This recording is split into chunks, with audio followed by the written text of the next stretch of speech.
Orang ini hidupnya sempurna, tapi semua jadi kacau setelah tahu kalau anaknya bukan anak kandungnya. Frank hidupnya bahagia. Dia nikah sama sahabatnya Susan, punya anak lucu bernama JC, dan karirnya stabil. Dia orang yang disiplin, selalu planning segalanya, dan paling anti sama yang namanya telat. Sampai suatu hari Susan gak sengaja salah setting jamnya Frank, dan bikin semuanya jadi kacau. Dia telat ke seminar penting, hampir diwadidaw sama cegil, dituduh selingkuh gara-gara bantuin ibu hamil lahiran, diusir dari rumah, dan nemuin fakta kalau Jessie bukan anak kandungnya. Karena ternyata dia gak bisa punya anak. Dengar itu Frank hancur. Anak yang selama ini dia jaga ternyata bukan anaknya. Dan istrinya yang dia cintai malah ngehianatin dia. Akhirnya dia mutusin buat gak peduli sama apapun lagi. Dia mulai ngelakuin hal-hal nekat yang dia tulis di kertas indeks. Tiba-tiba ibu hamil yang ditolong Frank datang ke rumah Susan dan ngelurusin semua kesalahpahaman.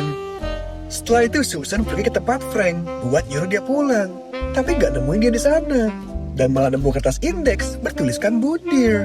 Susan yang panik langsung nyuruh sahabatnya Buddy buat nyari Frank.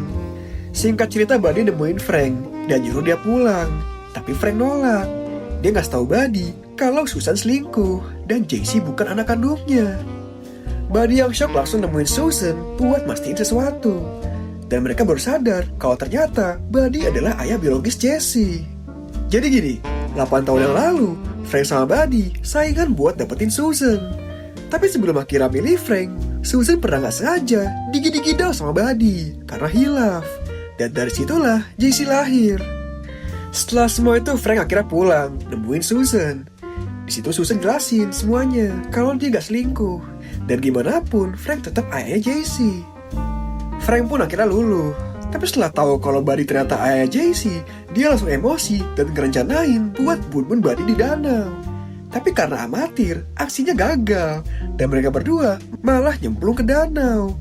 Setelah itu polisi mulai nyari mereka.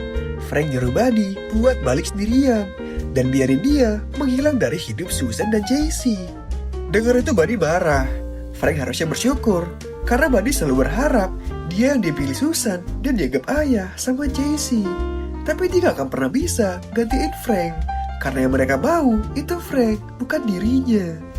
Akhirnya Frank mutusin buat maafin Susan dan jadi ayah buat Jessie apapun kondisinya. Singkat cerita Jessie udah dewasa dan mau menikah. Frank nepatin janjinya dan dampingin dia sebagai seorang ayah.